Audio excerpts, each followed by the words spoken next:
Hello students, class 7th हम आपका history का चैप्टर लास्ट चैप्टर ले रहे हैं।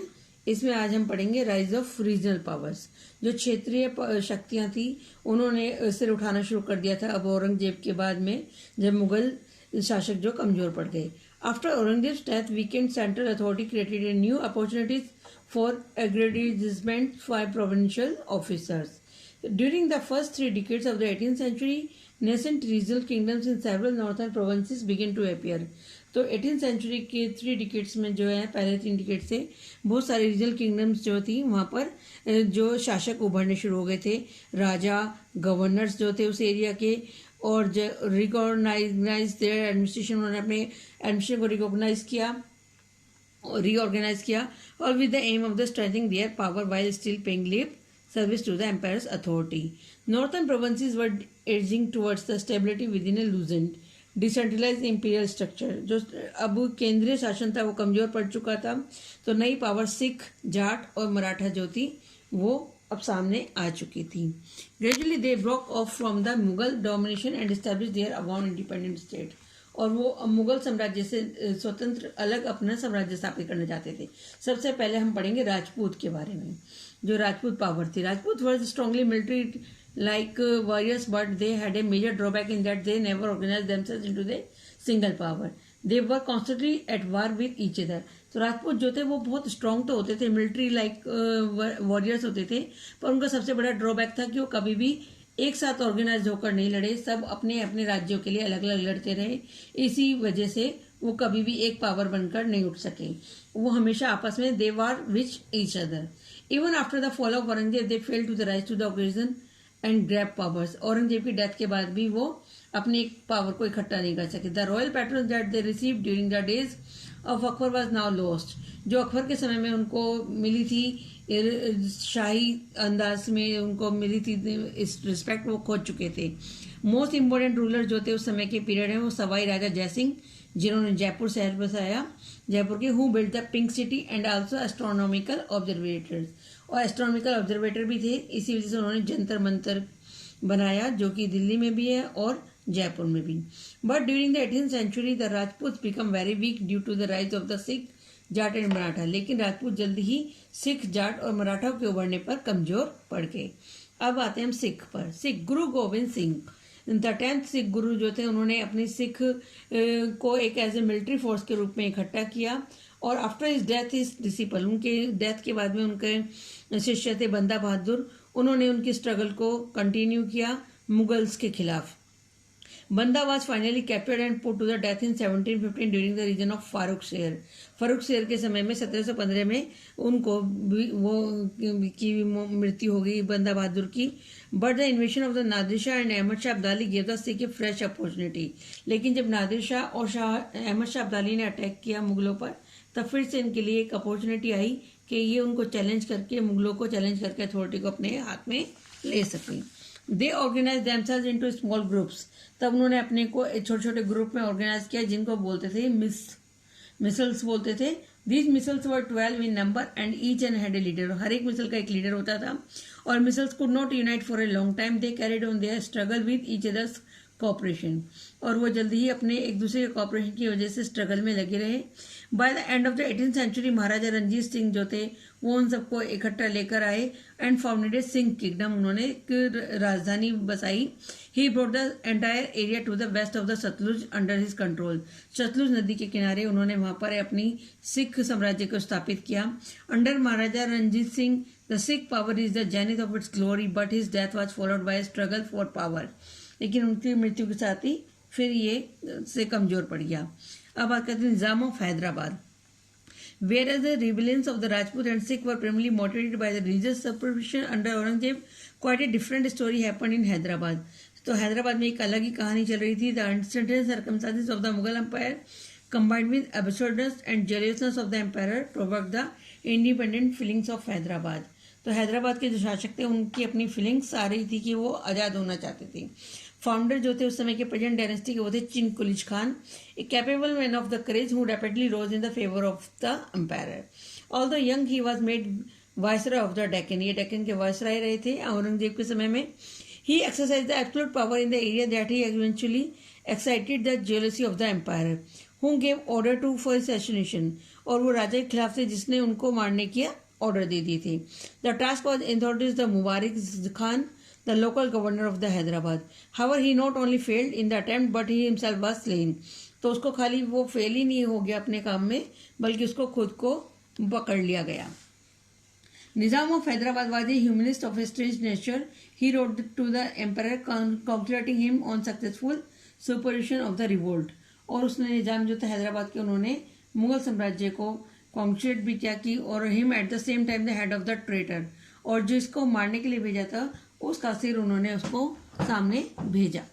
This was in 1724 the henceforth Chinglish Khan who assumed the title of the Nizamul Mulk.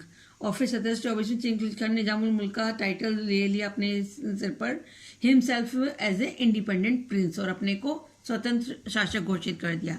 Incident further strengthened the Nizam in his independence embrace with his mistake and frightened for retaliations. The Mughal emperor honored his viceroy with the title of Asaf Jah.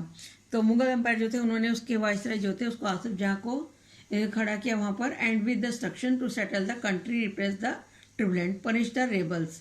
और जो कि क्रांति कर रहे हैं उन सबको punish करने के लिए और लोगों को जो आंदोलन उसको कुचलने की सलाह दी. This somewhat humiliating incident for the emperor itself reflects the devastating authority of the Mughal Empire. और जल्दी ही इस humiliating incident की वजह से वहाँ पर जब वो अथॉरिटी जो थी मुगल एम्पायर की वो उसके खिलाफ हो गए सब लोग. अब आकर नवाब ऑफ अवध.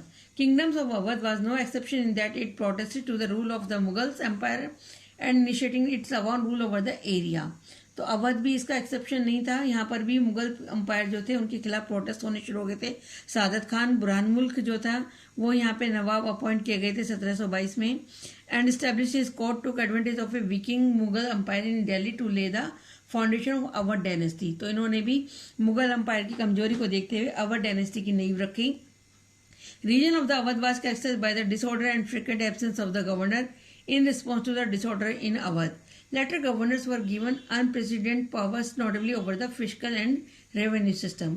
उन्होंने अपना रेवेन्यू सिस्टम जो है कर प्रक्रिया शुरू कर दी और काफी सारे चेंजेस कर दिए अवध में. In 1722, Burhan Mulk, the founder of the kingdom of Awadh, bundled all administrative authority in the province into the Awam grasp. और उसने पूरी ऑल एडमिनिस्ट्रेशन की अथॉरिटी को अपने हाथों में ले लिया. More over the majority of zamindars were engage in wide spread defence of the Mughal authority and it's revenue demand. और जो मेजोरिटी थी उस समय के जमींदार की वो सब भी उसमें एंगेज हो गए जो कि मुगल अथॉरिटी के खिलाफ थे और उनकी रेवेन्यू डिमांड्स के.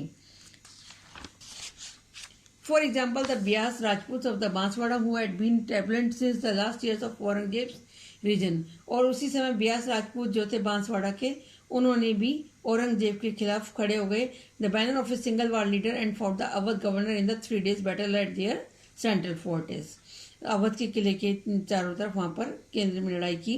Beside Afghan zamindar in Lucknow district remained in the armed resistance to the governor throughout the 1714. In the same year, virtually all the Rajput chiefs in Awadh district itself were in revolt. Such frequent resistance made collections from Awadh rating or modest at the best. The financial situation of the Mughal Empire therefore severely deteriorated. और लगातार अफगानी जमींदारों के साथ में लड़ते हुए लखनऊ में और साथ साथ अवध में लड़ते हुए राजपूतों के खिलाफ मुगल साम्राज्य की जो थी नींव हिल गई थी. फाइनेंशियल सिचुएशन भी उनकी खराब हो चुकी थी. Beginning from its third nawab the Awadh kingdom began to decline. और उसके थर्ड नवाब के साथ में अवध किंगडम का भी डिक्लाइन शुरू हो गया. It fell out the British after the aiding Mir Qasim. British साम्राज्य के जो वो थे क्लाइवर्ड्स वगैरह उन्होंने मीर कासिम को अपने साथ मिला लिया था. नवाब बंगाल का नवाब जो था who lost in the battle of Buxar, उसको बैटल बक्सर की लड़ाई में हरा दिया था ब्रिटिश ईस्ट इंडिया कंपनी ने. Over time the British gained control of the more terrorist and authority in the state. और अब जो है काफी सारे एरिया जो था मुगल अथॉरिटी वो ब्रिटिश अथॉरिटी के अधीन आ चुके थे.